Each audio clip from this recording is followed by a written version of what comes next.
Hi, my name is Kayo Yin, and today I will be presenting some of my progress towards developing natural language processing models for signed languages. So first I'll begin with a brief introduction of sign languages, since I guess a lot of people are maybe not very familiar with this modality of language, before I move on to some of the research I have been doing.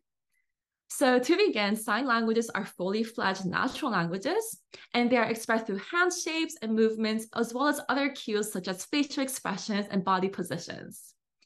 And they are also independent of spoken languages. That is, for example, American Sign Language is not just a signed version of English, and they are at least as capable as spoken languages in all manners of communication, linguistic, or social. And there are around 200 documented sign languages around the world, and an estimated 70 million deaf people who use this as a primary language. And they're also the preferred means of communication for deaf communities, both among themselves and when interacting with non-signing communities. And yeah, so while advances in natural language processing gave rise to a lot of useful language technologies, such as machine translation or virtual assistants in languages like English or even ChatGPT. Most or all of these natural language processing systems expect text or speech as the input. And this excludes all signers from modern language technologies. This limits the possibilities of technology, and it also risks further suppressing signing in favor of spoken languages. So this is why we believe that it's important to make language technologies accessible to signers as well, so that everyone can benefit from technology by using their preferred language. So this is a figure that has a cutoff in 2020, but up until then, the people who are working on sign language processing has mostly been led by the computer vision community, which you can mostly see in blue, and with very little involvement from the natural language processing community.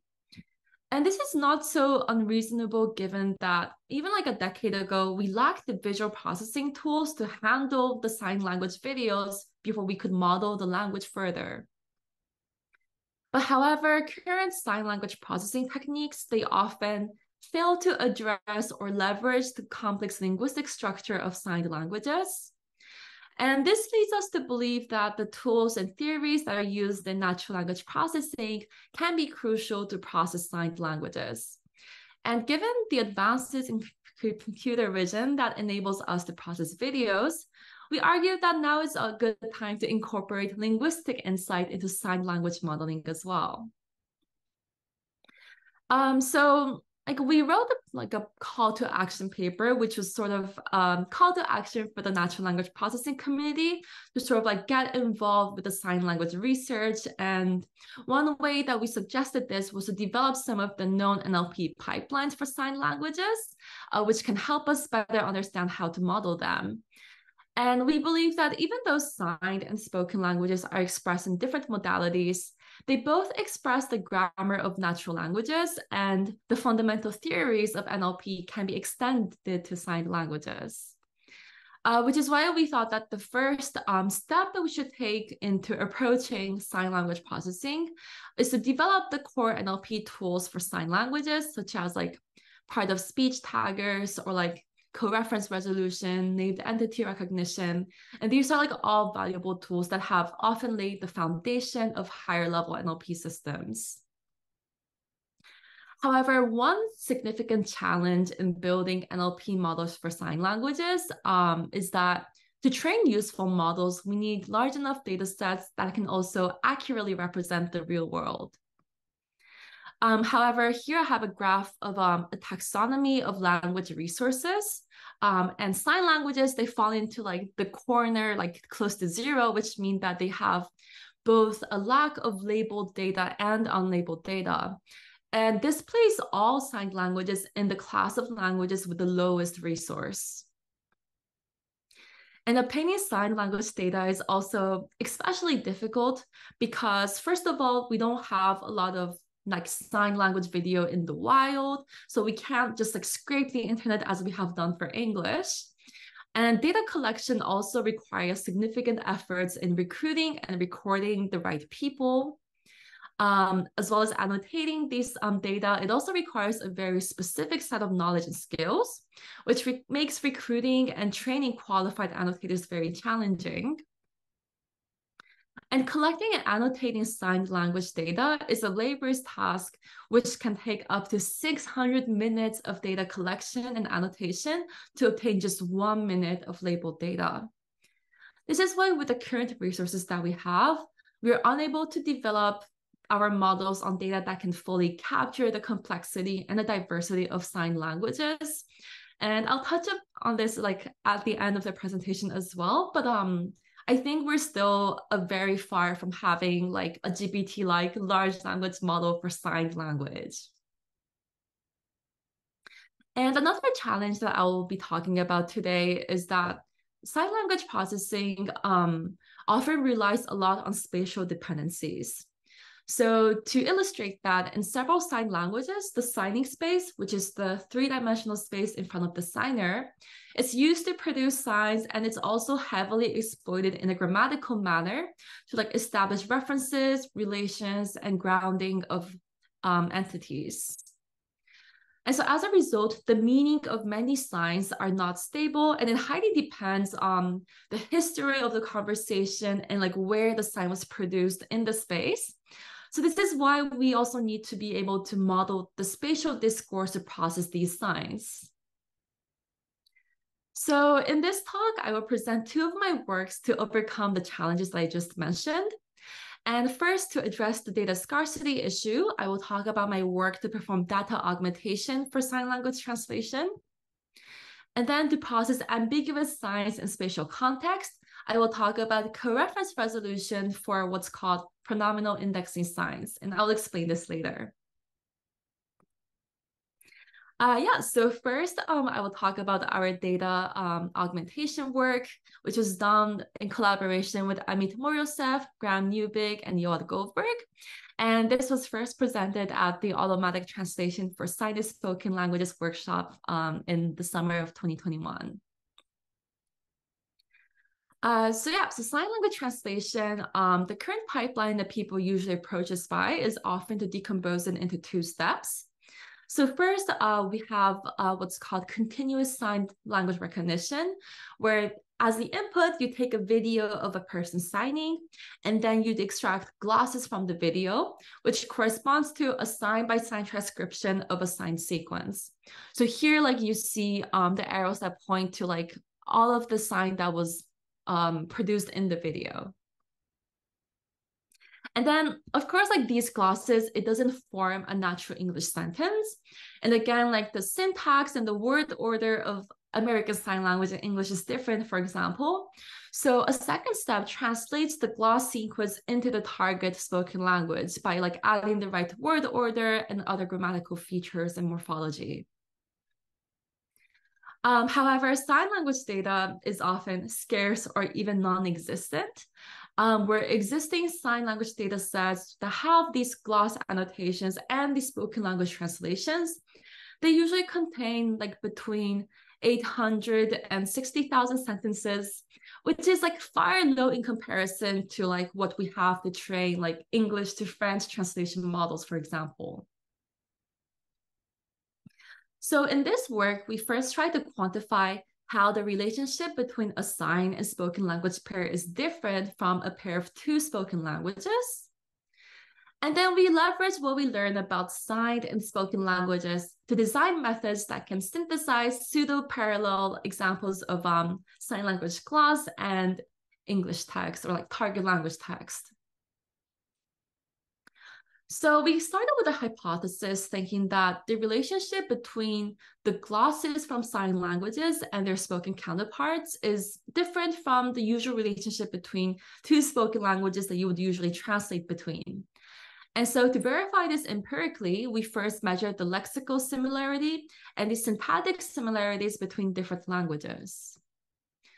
And so we defined the lexical similarity by using what we call word overlap, OW, where T1 and T2 are the set of types in the corpus for each language. Like type is like the set of words or lexical items each language contains. And then for the syntactic similarity, we measure this as 1 minus the syntactic distance, where the syntactic distance is the cosine distance between the vector of syntactic features that was extracted from the World Atlas of Language Structures. So here we plotted different language pairs with the x-axis for their lexical similarity and the y-axis their syntactic similarity. And our signed and spoken language pairs are denoted by crosses.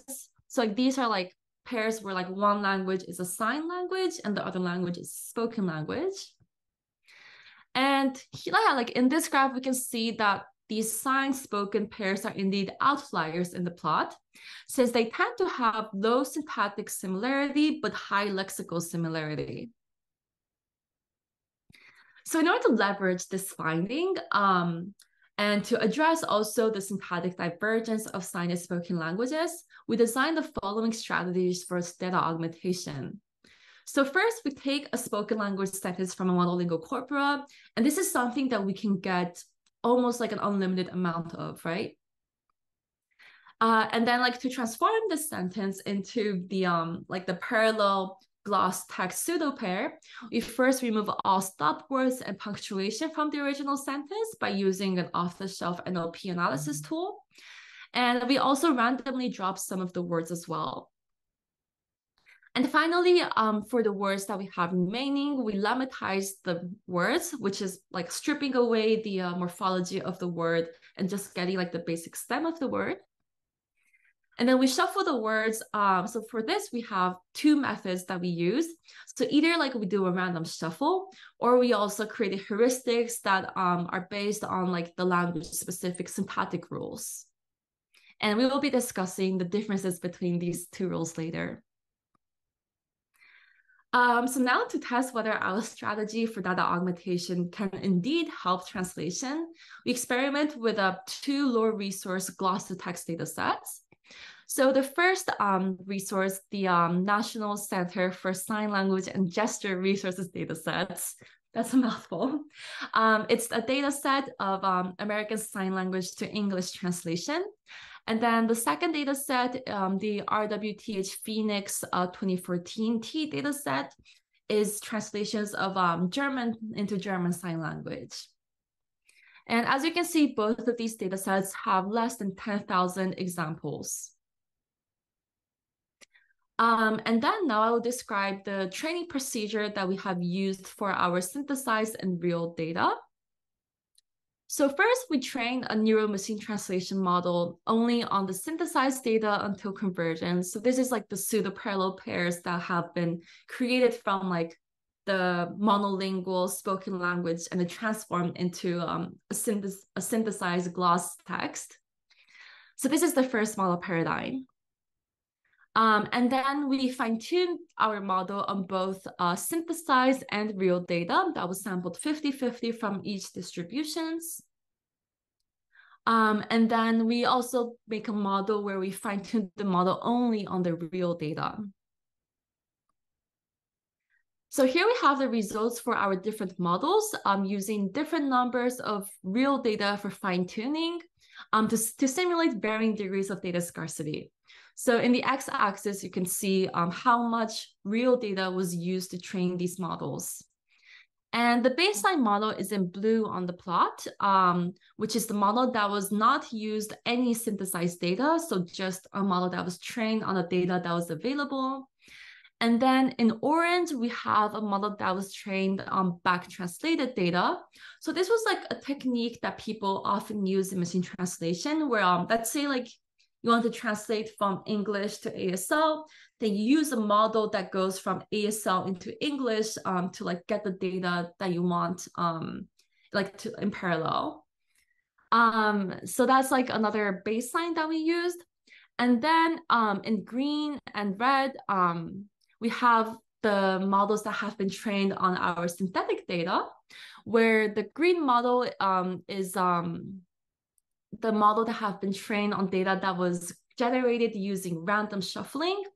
And then the red plots is for models that was fine-tuned on data that use language-specific gloss permutations.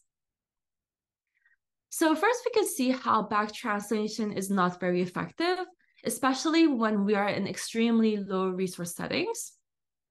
And this is because, so like how we did back translation here is that we have a lot of English text. So we use like the best like English to ASL model that we have, but then that model itself is not very high quality, so it cannot provide accurate enough synthetic data this way. And then our rule-based data augmentation outperforms the baseline and the back translation significantly. And then if you sort of zoom into the plot even more, what I found interesting was that the data that was created using random shuffling, it even outperforms the language-specific shuffling slightly more, which was a little bit like counterintuitive at first, since we thought, oh, like if we have this like language specific rules that sort of like follow the right syntactic structure of the target language, that would provide more accurate synthetic data. But in our case, we found that random shuffling actually helps the model more. And one hypothesis of why that might be the case for us is that it exposes the model to like more kinds of different permutations. This way, it's better at decoding into the target language correctly, given any kind of permutation that it might encounter. So to summarize the results of this work, we find consistent translation improvements by using our method for data augmentation, which leverages our findings on the lexical similarities and syntactic differences between sign and spoken language pairs.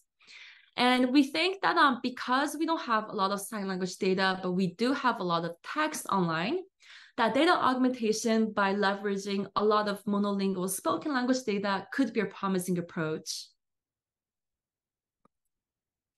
Great, so now we'll talk about our next paper on signed co-reference resolution. And this work was done in collaboration with Kenneth Dehaan from Gallaudet University and Maliha Alikhani from Pitt.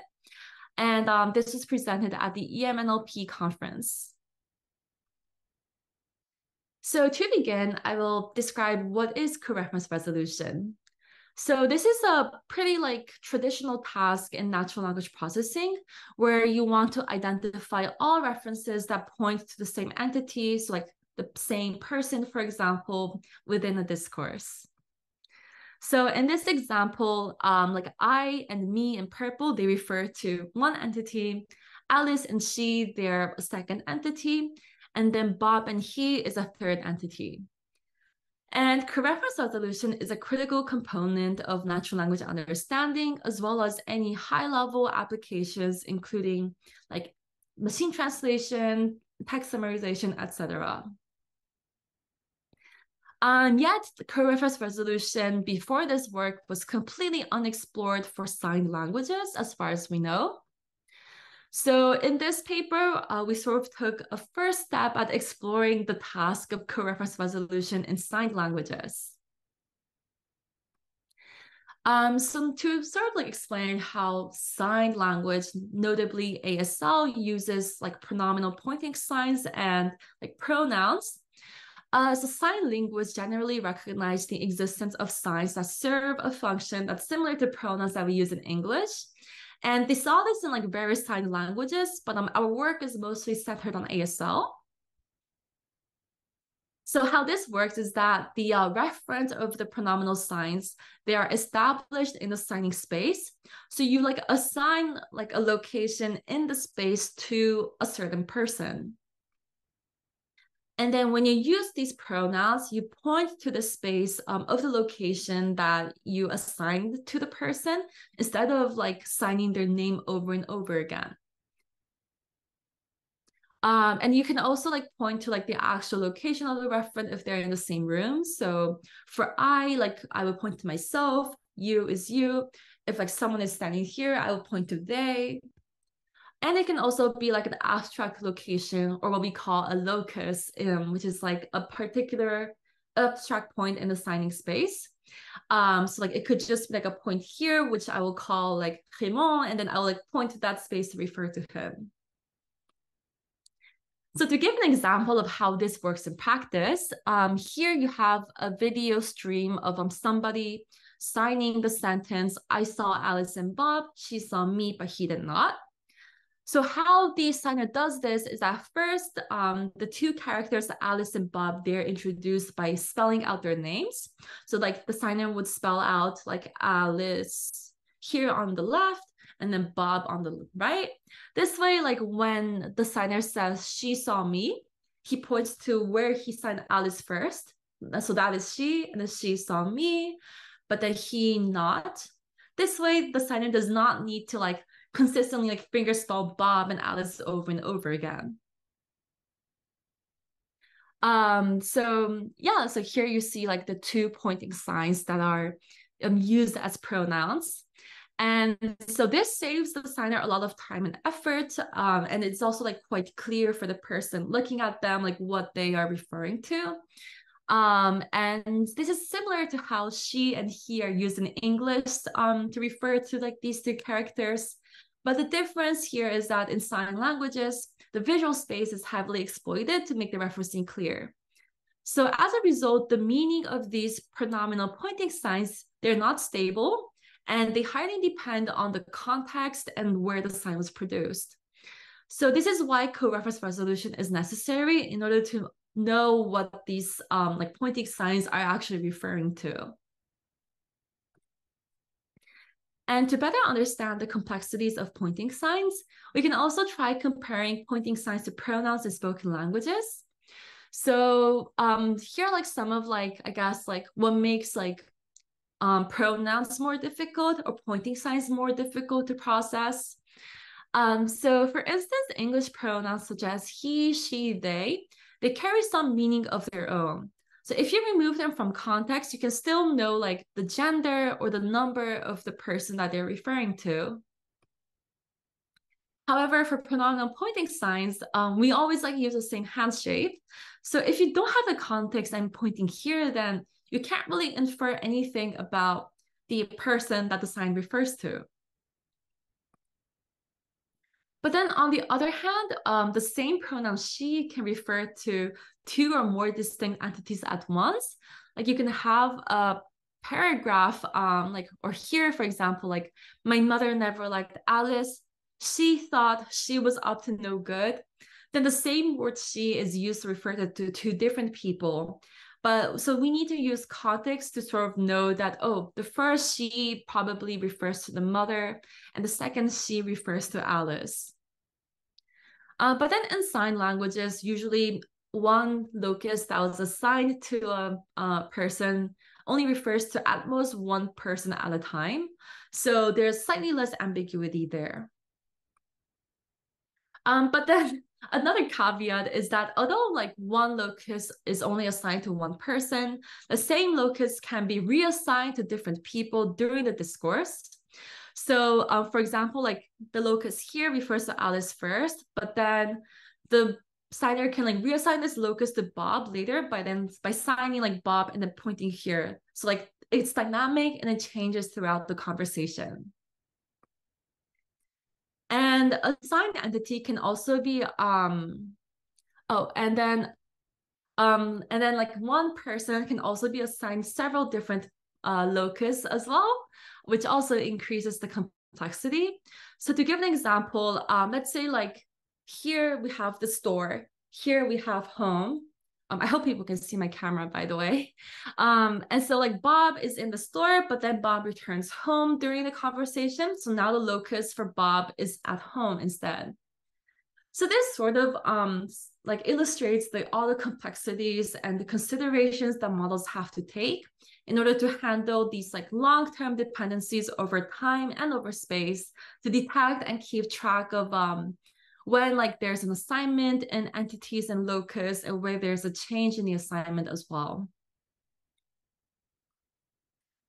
And why do we want to study signed co-reference resolution in the first place? Well, the first motivation is that we think that some of the theories that have been established in linguistics for spoken languages, they can also be extended to signed languages. So I listed like two theories here, which I won't be talking in detail over here, but you can look them up. And another motivation is that it can also help us better understand how multimodal communication works in general. So for example, like iconicity or like space often like plays an important role in sign languages. But then it also like has connections to like how people use gestures when they like speak a spoken language as well. And of course, like this also pushes the accessibility of language technologies if it can help NLP models become better at modeling signed language. Okay, so we formalize signed co-reference resolution by decomposing it into two tasks. So first, we have what we call mention detection, which is given a video of a person signing, we extract all the mentions in the video. So all the signs or groups of signs that refers to an entity. So that would include all the pointing pronominal instances, as well as like any like name signs and finger spelling for people. And then as a second step, we perform co-reference resolution over the mentions. So after we obtain the set of mentions, we identify the assignment for each mention, where like we label like all mentions that refer to the same person with the same label to group them together. So this is the task formalized in our work. And since this is a new challenge, we also developed a small data set of sign language that has labels for co-reference, since there's like no existing data sets prior to our work that had like all these like labels for co-reference mentions. So to collect this data set, we base our data set on the public DGS corpus, which is a data set that has 50 hours of annotated dialogue between two native signers of German Sign Language. And we chose this data set because it is one of the largest publicly available data sets that we have that contains sign language and gloss annotations. And so this enables us to extract enough examples of pronominal pointing, which we can use to train or evaluate our models. And it's also signed by 330 different native signers, which also more closely portray how signing works in the real world, rather than like in like a simulated environment. So yes, like since this data set originally did not contain any annotation for co-reference, we hired annotators with knowledge in German Sign Language and American Sign Language to enhance the gloss annotations from the data sets from the public DGS corpus to make our data set. So here you can see the annotation interface that we developed for people to highlight co-reference resolution for sign languages. So to walk through this interface, for each video, the software displays a signed sentence containing a pronominal sign to annotate. So like the pronominal sign to annotate is given in the underline, and then it's also accompanied by the English translation of the video.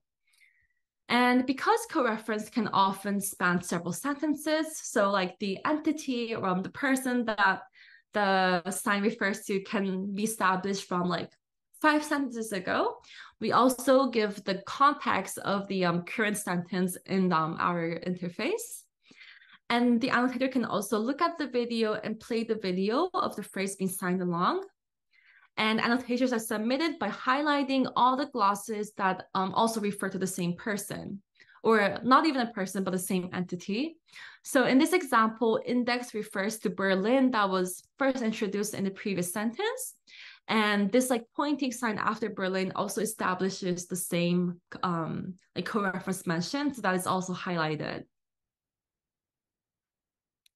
So this is the data set that we release, the DGS co-reference data set, which is a subset of the larger public DGS corpus that has been enhanced with annotations for indexing co-reference. And it contains almost 17 minutes of signing with 288 signed sentences, 1,500 total glosses, including 200 different pointing signs. And in this initial study for signed coreference resolution, we used the glosses that we obtained from the data set, as well as the spatial features that we extract from the videos in order to like model the coreference resolution.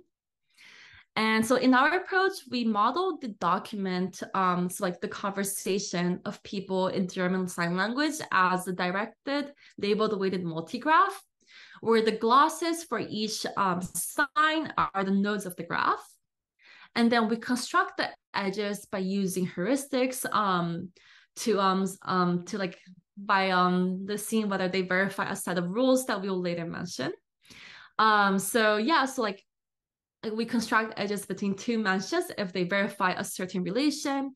And we also assign different positive and negative weights to these mentions depending on the relation, which all sort of like gives like how plausible is it that these two words refer to the same entity. And then finally, once we have all these directed edges, we apply clustering step onto the resulting multigraph to obtain all the entity groups that are contained in our document. And then all the like nodes that have 0 degrees, so like no edges coming in and out of it, are the non-mentions. So this sort of like performs the two steps that we described earlier, the mention detection step and the coreference resolution step at the same time. So now I'll talk about some of the relations that we created for this method. So we first have 6 rules that are positive relations. Those are the ones that indicate a high probability of coreference. So first we have the I and I heuristic, where the two signs are produced by the same signer and they both point to the signer's chest. And as an analog, the U and U relation, the two signs are produced by the same signer and point away from the signer's body towards the addressee. The I and U relation, where the two signs are produced by different signers, but then one points to their chest and the other away from the signer's body. So these 3 are like the most straightforward relations, and they only treat like mentions for like myself and you. It's like for the others, we have a relation called the temporarily closed index, where the two signs are indexing signs that are produced by the same signer, and they're produced with less than 10 signs in between them. And then we have the noun phrase relation. So this is when an indexing sign has no other indexing signs within the previous 10 signs. Then like we tie it to the temporarily closed its previous sign, that is a noun that is produced by the same signer. And the motivation behind this relation is that when people like establish these references for the first time, they usually sign the noun, whether it's a person, a location, and then they point to the location that they want to assign that noun to. And then the final positive relation is the spatially closed relation, where the two signs are indexing signs and the Euclidean distance between the two locations of production is less than 50 pixels in our data. And now we also add 4 constraints to coreference as negative relations, where we rule out 2 mentions for coreference if they have any of these 4 relations. So first, we have the negative I and I heuristic, where the two signs are produced by different signers, but they both point to their own chest. The negative U and U, where they're produced by different signers and point to their respective addressee. Third, the two signs are produced by the same signer, but one points to the signer's chest and the other away from their chest. And then the fourth like constraint is that like one sign points towards the signer's chest or towards the addressee, and the other points to a third location that's neither of the first 2. Oh, and there's actually a 5th one. Sorry, there's an area in my slide where the two signs are indexing signs produced by the same signer, but then the distance between the two are larger than 100 pixels. So now I'll describe how we assigned weights, since we add these like weights onto like all of these rules before we have the clustering step. So because the negative relations, they're all hard constraints, we add an minus infinity negative weight. So this means that if any two meshes have any one of these negative relations, they're automatically predicted as not coreferent. And then for the binary positive relations, we assign a fixed weight of 0.5. And then for the others, so like for like the ones on temporarily closeness, so like how temporarily close the two like signs are, that depends on the proximity of the signs.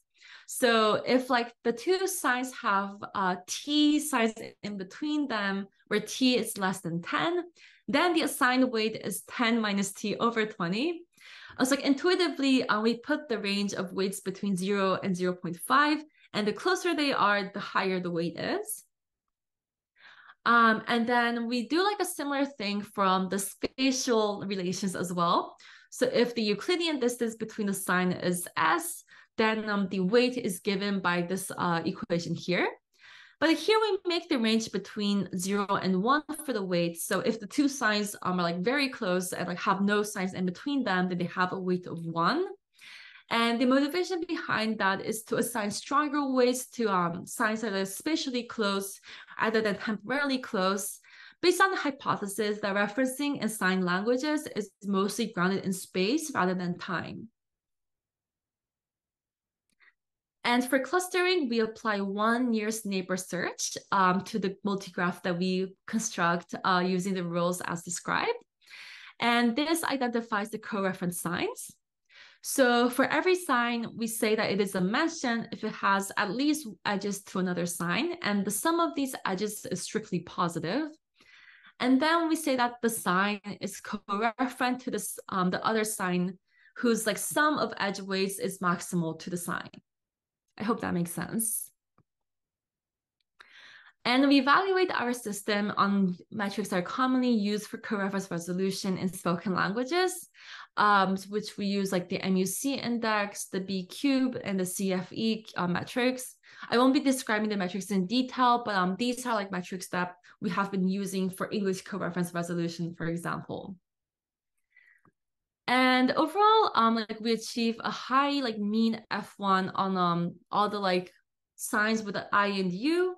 And this is expected since they usually contain low ambiguity meaning, and you don't really need to know what happened in the context or in the conversation in order to decode what the sign means.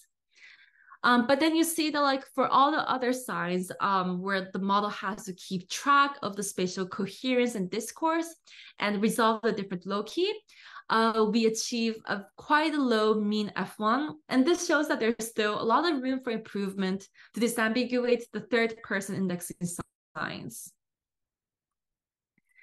So I'll like, before we finish off with the talk, I'll go off like some of the examples of the model that outputted. So in these examples, the bolded glosses are the ones that are like supposed to be co-referent. So the first example shows how most co-reference resolutions with I or U, they can be effectively handled by our system.